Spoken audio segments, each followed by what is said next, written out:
飞象这件作品来自于陈梅松老师，是获得2018年天工奖银奖作品，材质为翡翠。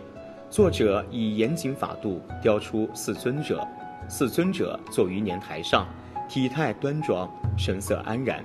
他们或结跏趺坐，闭目冥思，现寂静相；或自在不拘，似微微含笑，姿态各异，富于变化。